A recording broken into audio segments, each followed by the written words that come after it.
The day the Smiths went bankrupt, I took off the engagement ring in front of Stephen and threw it into the trash can. Stephen lightheartedly asked me, "Are you so sure that I won't make a comeback?" I stood on tiptoes and gave him one last kiss. "Don't even think about making a comeback. You'd better go pick up garbage early." 6 months later, I met Stephen at a party. He was sitting high in the main seat. Stephen had indeed made a comeback. Hearing this news, I had just been promoted to vice president at a new company, with a smile on my face and a beautiful curve on the corner of my mouth. The next moment, that curve collapsed. My assistant, who had come with me from the previous company, looked at me and cautiously asked, "Jenny, are you a little scared?" Stephen is a lunatic.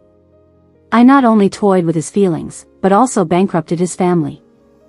If I remember correctly, the last time we saw each other, I threw the engagement ring he had put on me back at him and made him go pick it up like garbage. Stephen and I were never meant to cross paths. His family was in real estate, while my family dealt in scrap. No common ground in industry, and assets differed by millions. Later, his dad took a liking to a piece of land and wanted to develop a neighborhood there. Coincidentally, my family's scrap yard was located there. A shabby little factory with leaks all around. It really didn't look worth much.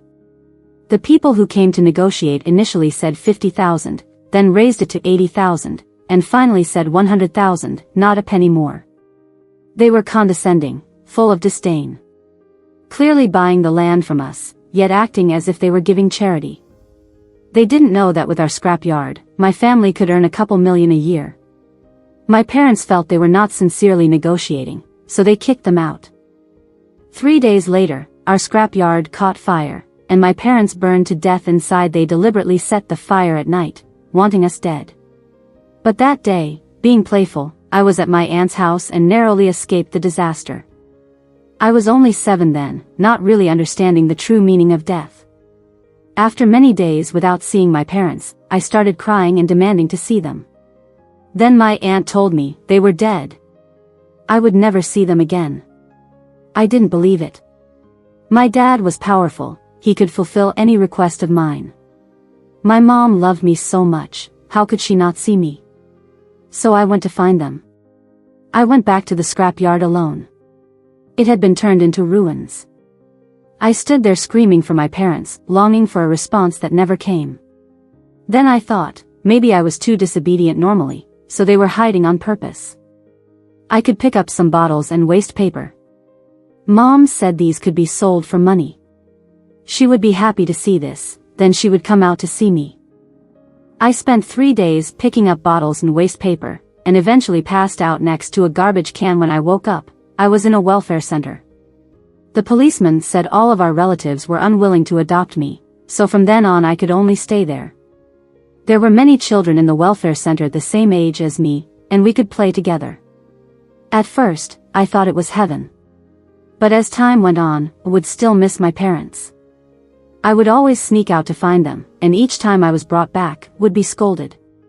Later, I would even be beaten. I was labeled as the most disobedient child in the entire welfare center. The director wouldn't let other kids play with me, and I was isolated. During study time, if someone achieved first place, the director would reward them with toys or candy. If I achieved first place, the director said I must have cheated. I was very angry, desperately trying to defend myself, but no one wanted to listen. If my mom and dad were still here, they would definitely believe me and fight for justice for me. This suffocating life continued until college. In the second semester of my sophomore year, I met Stephen. Once I knew his identity, I deliberately drew closer to him. But Stephen is a jerk. The first time I talked to him, he casually asked me, "Are you coming with me tonight?" Everyone around started cheering, and in the dim light of the private room, my face still showed a flush of embarrassment. He sneered, "Can't hang? Then don't come out to play."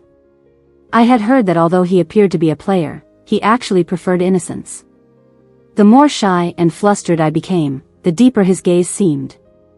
After that night, I began to appear frequently in front of Stephen. Although I didn't formally declare my affection, everyone knew I liked him. I even brought him a small cake. He called me stupid. I don't eat these sweet things. I pretended to be disappointed and said, I made it myself, not too sweet. But after saying that, I didn't offer it to him, turning to leave instead. This cake wasn't meant for him to eat, not for the son of a murderer. Stephen stopped me. I turned back, feeling a bit uncomfortable. What's wrong? Do you like me? Who would like the son of an enemy? If it weren't for that fire, my parents wouldn't have died. I wouldn't have been sent to the welfare center. I wouldn't have been beaten, scolded, and isolated. If I liked him, it was only pretending. I like you.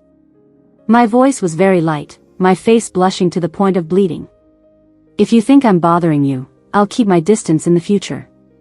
Stephen, the farther, the better. Just as he took the bait, he was off the hook. I didn't believe it. Even if he was off the hook, I had to reel him in again. As Stephen wished, I did indeed disappear from his sight for a while. When we met again, it was in our 3rd year of college. Because I had helped a freshman singer win the title in a newcomer singer competition, I suddenly became famous and had many people confessing to me for some reason. Stephen suddenly called me and asked to meet. I said I was very busy. He coldly laughed, busy with your dates? I didn't respond. He became even more frustrated. Stephen, are you coming or not? But I have classes in the afternoon. Skipping one class won't kill you. I can only skip class for my boyfriend, no one else.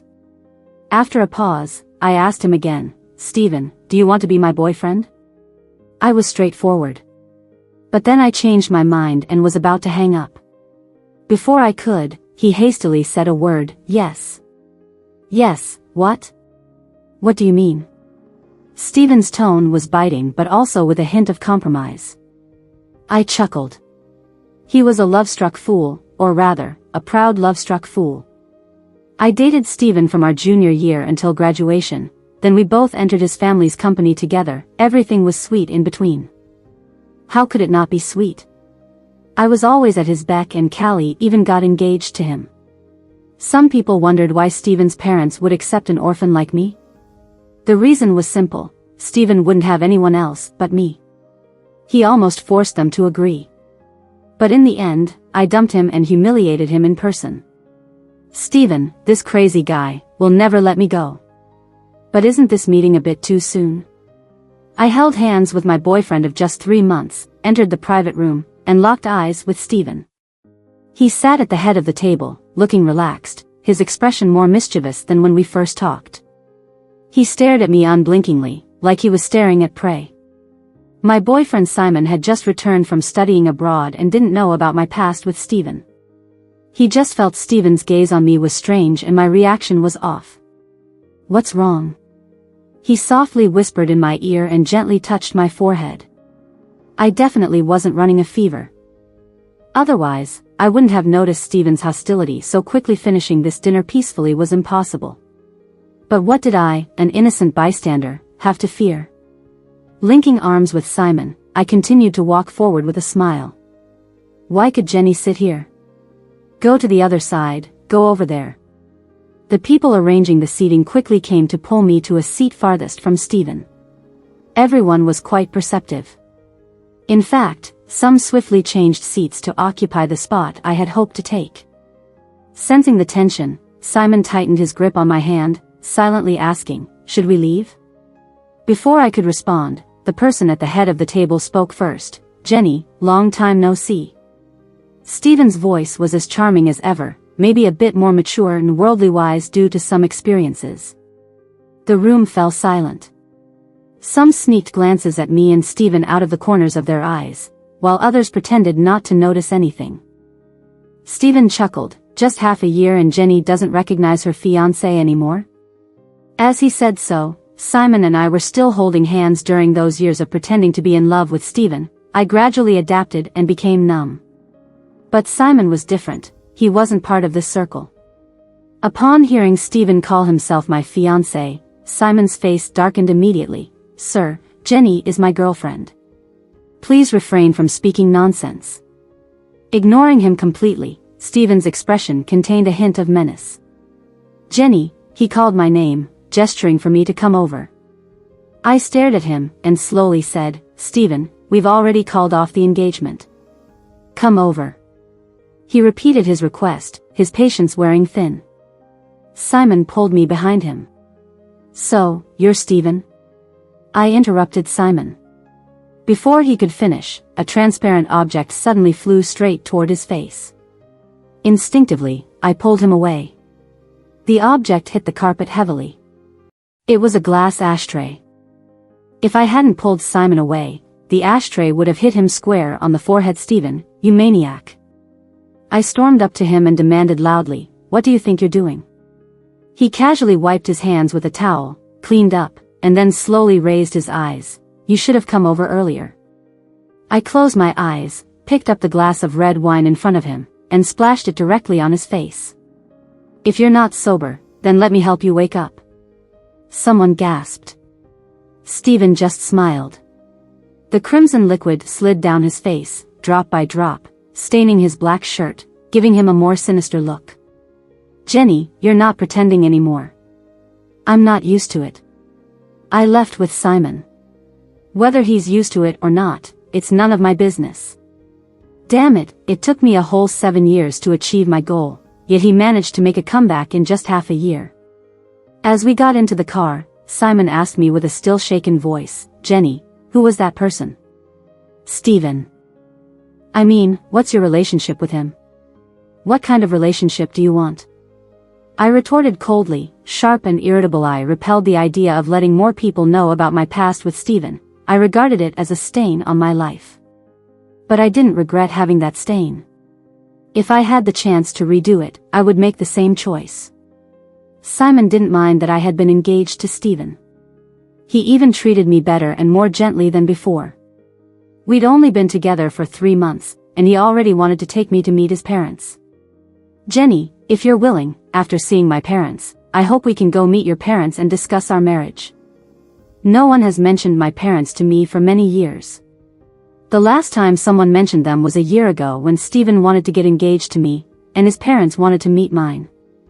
I wanted them to meet. But my parents, being such good people, are definitely in heaven after they passed away. Stephen's parents, on the other hand, are doomed to go to hell. They would never meet. Just like me and Stephen, two people who should never have crossed paths ended up entangled, and no one would have a good ending." My phone rang, displaying an unknown local number. For a moment, I suspected it was Stephen. But it could also be a client. So I answered it. "Jenny." His voice was low and deep, with an unnervingly intimate tone. "Missed me?" I stayed silent. Stephen chuckled, then got straight to the point. "I'm sending you an address, meet me there." The address was the location of my family's abandoned factory, now turned into a well-established residential area. He sure knows how to pick meeting spots. "I'm busy." I refused him. Not even a minute after the call ended, I received a photo and a message on my phone. The photo showed my aunt's family, all held captive. Even my 3-year-old niece, who just celebrated her birthday, was there, crying with her mouth wide open. "Jenny, won't you come see what's happening to them?" "You can't do it yourself, I'll help you," I called him back. Stephen's tone was mocking. "Jenny, you're still so soft-hearted. Kidnapping is a crime. Release them immediately, I've already called the police." "You didn't call the cops." His tone was resolute. Because he knew I hated my aunt's family. After my parents died, instead of sending me to an orphanage immediately, they kept me for my parents' money. I was too young to understand or do anything at the time. Investigating the past now would just end up in confusion. My aunt even threatened, "If we don't get the money, we at least have a few lives." Neighbors said that after they got the money, they quickly renovated their house. Later, they even bought a house in that residential area. I wonder if they've had nightmares all these years, dreamt of my parents. Simon didn't want me to see Stephen. I smiled and said, "Don't worry, just wait downstairs. If I don't come out in half an hour, call the police." In this day and age, I don't believe Stephen would really dare to kill. When we got to my aunt's place, I asked Stephen to release my niece first.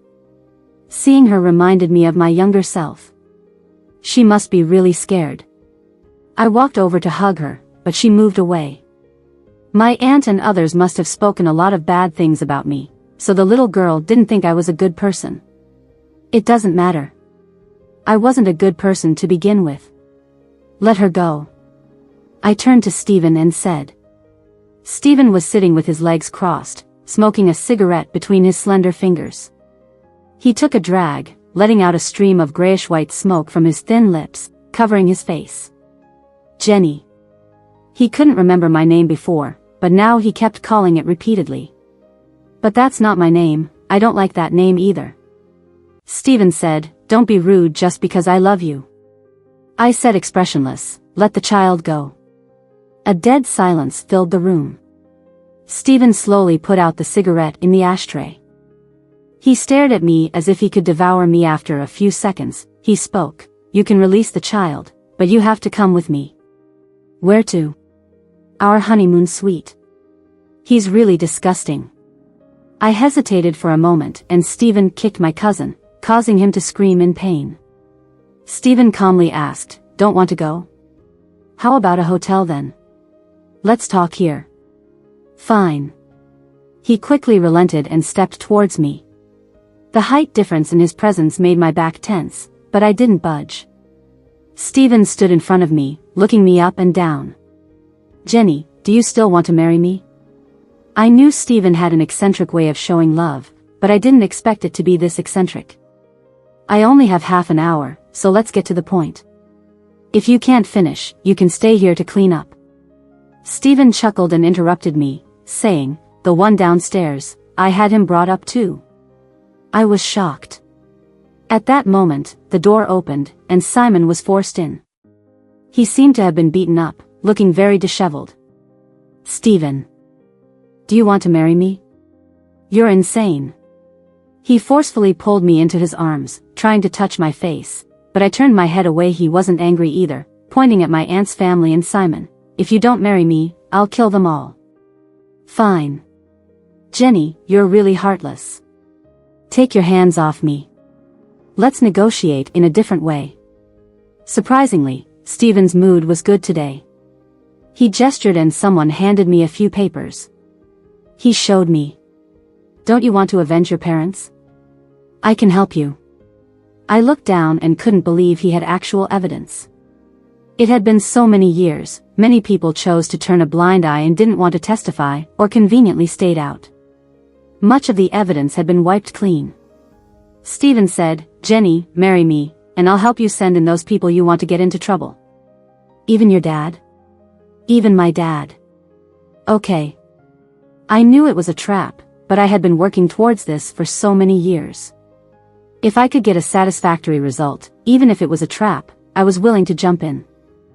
Simon tried hard to stop me, but he failed. As I packed my bags to move in with Stephen, Simon held onto my suitcase and wouldn't let go. Jenny, don't go, that man doesn't look like a good person.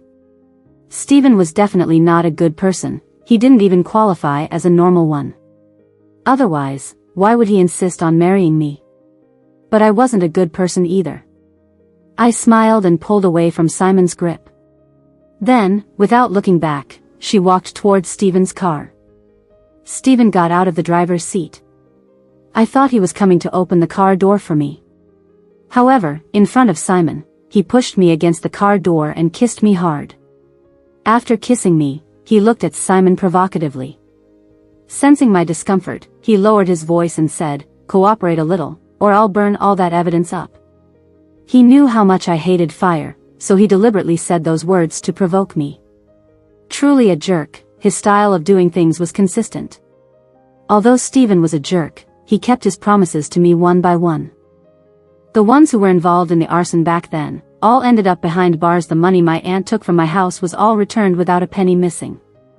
I heard she had to sell the house to make up for it. My aunt called me in tears, saying that they were now living as a family of 5 in a rented house, asking me to pity them. Why didn't you pity me back then? I heard that the old cop who sent me to the welfare institution back then, was very reluctant to do so. Before that, he called every relative of my family one by one. Especially my aunt, as she was very close to my dad, everyone thought she had the highest chance of adopting me. However, my aunt refused without hesitation, even crying and saying that their family was already struggling, and raising another child would destroy the whole family. At that time, she already had control over the money left by my parents. The land deal was also negotiated by her. It wasn't that she lacked the ability to adopt me, but she wanted to use that money to renovate her house. Since I wasn't her own child, she didn't care about my life at all. As long as her family prospered, and her son was fine. So, how is their family situation now related to me? Stephen had everything planned for the wedding, even the invitations were sent out. But he hadn't fulfilled the last promise he made to me yet. His father was still fine. Stephen said, "Once we're married, I'll send my dad in." "I don't believe you." He chuckled softly, pulling me into his arms from behind. "Even if you don't believe me, you have no other choice." Back then, I was able to create financial problems for Stephen's family and lead them step by step towards bankruptcy, but it was simply a matter of opportunity. But now, Stephen's love-struck mind wasn't as severe as before. He was soberly sinking. He was here to get back at me. "Jenny, I know you don't love me, but I'm going to keep you by my side, even if it tortures you for a lifetime. You won't be able to escape the day before the wedding." Stephen's father Tony suddenly came to see me. The once prominent real estate tycoon now had a head of white hair that couldn't hide his old age, and he spoke in a humbled tone. "Jenny, please spare Stephen, okay? It's not that I won't spare him, now he's seeking revenge on me." "No, Stephen loves you so much, how could he bear to seek revenge on you?" Tony looked at me with pleading eyes. "Jenny, as long as you want, you must have a way to leave him." I sneered, "Why should I leave him? He promised me that as long as I marry him, he'll send you to jail." "Such a good son, must be the result of your accumulated virtues from your past life, right?" "Did he really say that?" Tony couldn't believe it, his voice trembling. "And I had no mercy. Yes, tomorrow we're getting married, you go to jail, isn't that very commemorative?" There seemed to be a flash of something in Tony's eyes, then it completely darkened. He lowered his head, his voice melancholic. "If I said, back then, I just tacitly agreed, and it wasn't my idea, would you believe me? Does it matter whether I believe you or not? Can my parents come back to life?" "Jenny. Don't call me." I put the cup in my hand on the table heavily, making a loud sound. Tony seemed shocked, looking up anxiously. I said my former name slowly and deliberately. "My name is Stephen.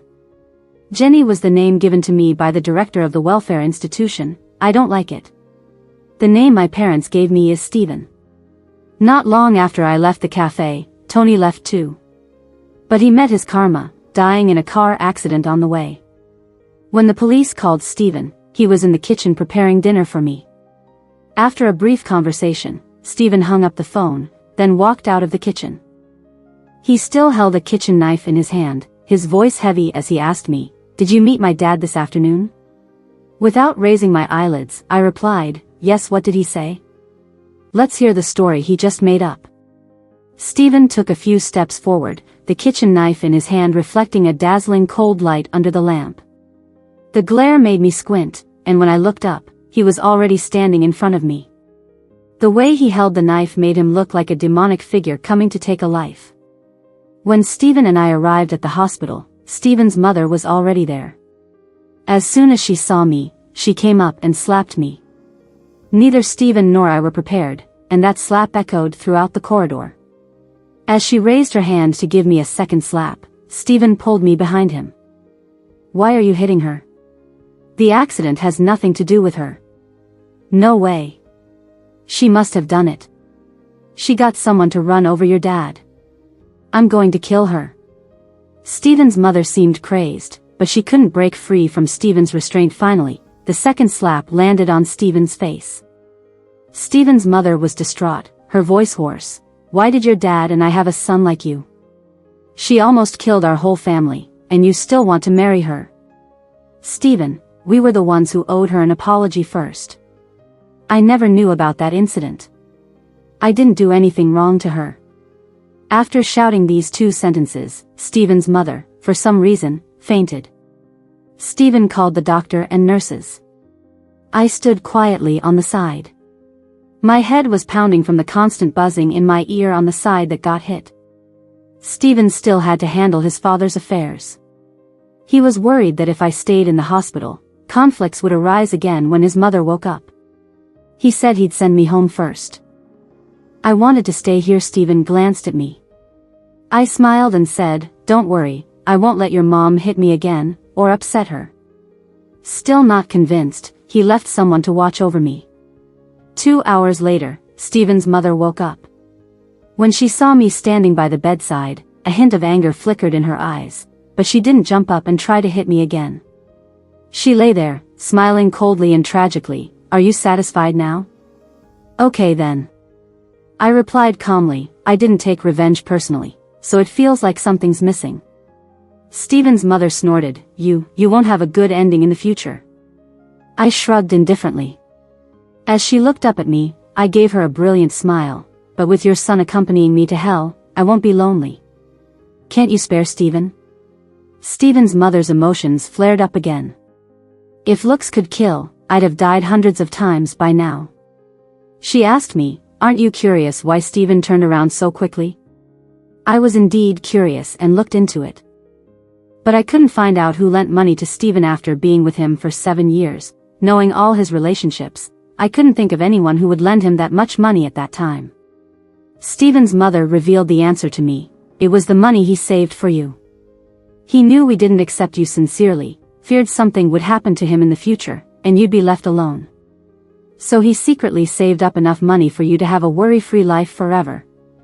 Little did Stephen himself expect that the money saved for me would eventually be used for his comeback and then revenge on me. After a series of emotional fluctuations, Stephen's mother softened her tone and begged me, "Can you spare Stephen? He did nothing wrong, he genuinely loves you, please spare him." Seeing my lack of reaction, she got up from the bed and walked to the window. "If you're still not satisfied, then I'll sacrifice myself for you. Please, spare Stephen. You two won't be happy together binding each other like this." I looked at her unemotionally, trying to force me to compromise by jumping off the building. Who does she think she is? I don't care. Besides, the hospital window can only be opened a little, she can't jump off. I turned and left, leaving all her pleas behind. Stephen came back around 4 in the morning, didn't shower, and lay down with a cold chill. When he hugged me, I woke up. In the darkness, we stared at each other for a long time. Then I said, "Stephen, let's cancel the wedding." "No, your dad just passed away. It's not right to continue with the wedding at this time, right?" "It's okay, I can handle it. He's a lunatic, can't communicate at all." I pushed him away, sat up, and turned on the light. In the bright light, I saw his eyes were red. Not the tired kind of red, but he had been crying. He no longer had a father. Even lunatics would feel sad, right? "I never planned to marry you from the beginning." I got out of bed to pack my things. "I'm leaving." Stephen sat on the bed, silently watching me. When I finished packing, he came over, grabbed my hand. "Jenny, I've said that even if you don't love me, you can't leave me. Don't call me Jenny. I'm not Jenny, I am. You call me Stephen." From that day on, Stephen never called me Jenny again. He remembered my original name, Stephen. But he kept me locked up in the house. Even though the wedding couldn't take place, he wouldn't let me go. Occasionally he would take me out, but never let me out of his sight for a second. He took a long leave for me from the company, looking like he was ready to fight me to the end. I was forced to be a mess, eating and sleeping every day. Without pulling back the curtains, I couldn't tell if it was day or night outside. Without looking at my phone, I had no idea what day it was. Every day was a daze, like a walking dead. One day, Simon came to see me. Somehow got the news, saying he wanted to take me away. I was terrified, telling him to leave quickly. Although Stephen wasn't home at the moment, he was always watching the surveillance. If he saw it, the consequences would be unthinkable. "Go away. Jenny, don't be afraid, I'm here to save you. Forget about me, just go. Stephen." Suddenly, Stephen's voice came through the surveillance. I broke out in a cold sweat. Stephen didn't speak again. But soon, I heard other sounds. It was the two vicious dogs in the backyard coming out. Simon. Run. Simon didn't know that Stephen raised vicious dogs, and he stood there in a daze. Through the glass, I watched Simon being torn apart by the vicious dogs, but I was helpless. The bright red blood reflected in my eyes, and my eyes turned red too. Stephen. Stephen. Make your dogs stop, someone will die. I won't run. I won't run. Please. The voice came through the monitor again, begging for another man. Stephen? I don't like hearing that kind of talk, you madman. You devil. I was so scared by that day's events, I had night after night of nightmares. Every time I woke up, Stephen was by my side. Sometimes he wouldn't say a word, just hold me tightly. Sometimes he would comfort me gently. Don't be afraid, I'm here. My hair started falling out in clumps, my face turned a sickly pale. I lost my appetite, only taking a bite or two before feeling full and nauseous. Stephen must have feared that I would lose my mind before him. One day, he took pity on me and allowed someone to come see me. It was my assistant.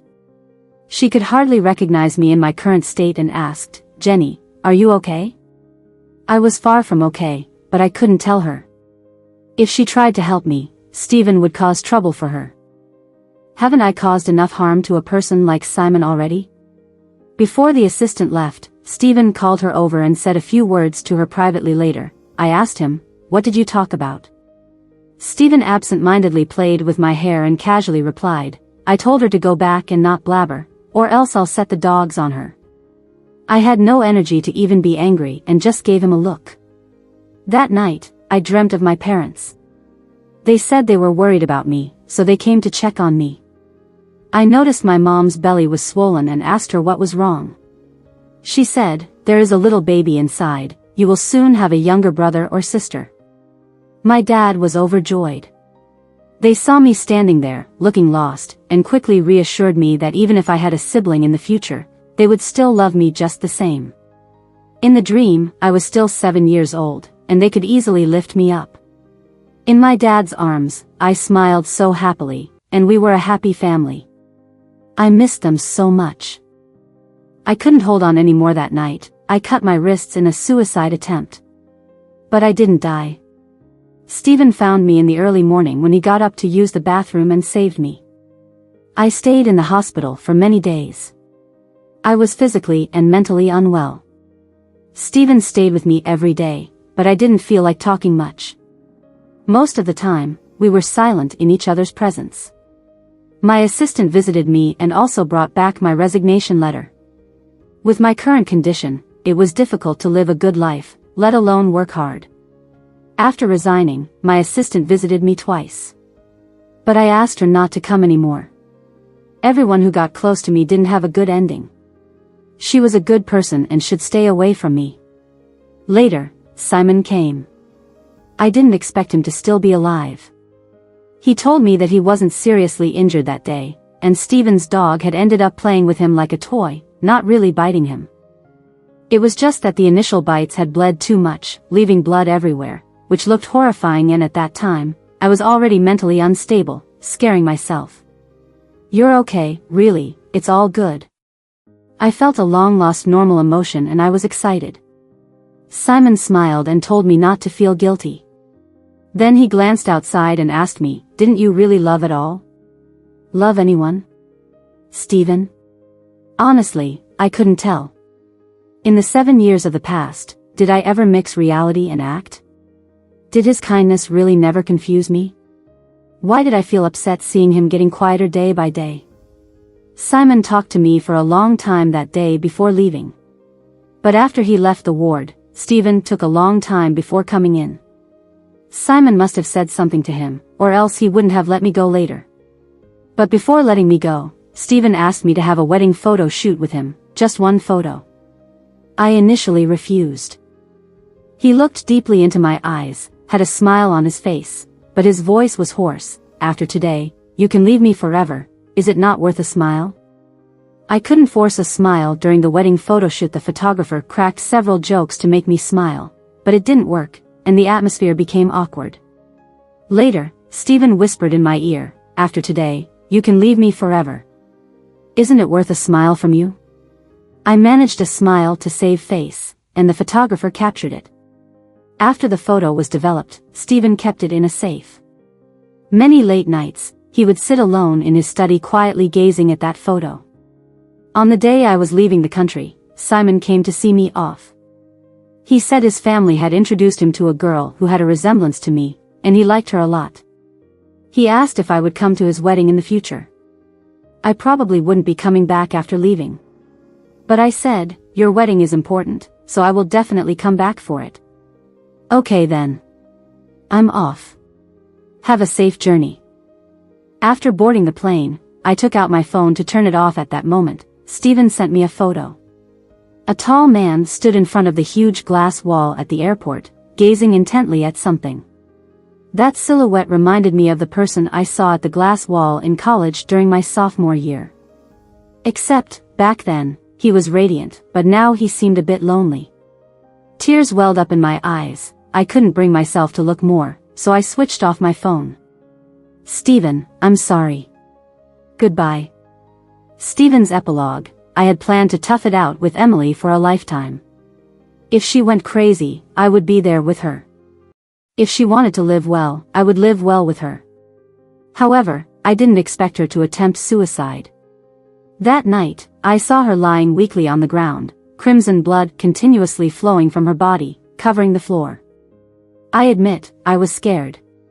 Rather than trapping her with me for a lifetime, I seemed to want her to live well. Simon said, "If you truly love someone, you wouldn't hurt them like this. You wouldn't bear to watch them die." Emily lost her parents at a young age and has been suffering all these years. It was time for her to turn the corner. Stephen asked me, "Is it better to separate through life or through death?" He was right. If I kept Emily by my side, one mistake could lead to losing her forever. Though separation was painful, at least she was still alive, somewhere in this world. Maybe we will meet again after years apart. But perhaps she wouldn't want to see me. It's fine. If I ever see her again, that would be enough. She doesn't need to see me. I loved her, but we couldn't face each other anymore. Although his father wasn't the mastermind, he was an accomplice. He allowed the arsonists to act and later helped cover up some of the crime evidence. I still think his car accident was karma. Their family's debt to ours was repaid when his father died. Yet, once things happen, they leave their traces. My parents' deaths, his father's death, will always stand between us. If we can't move past the chasm, we don't need to gaze at each other anymore. Couldn't let go, but we can let things pass.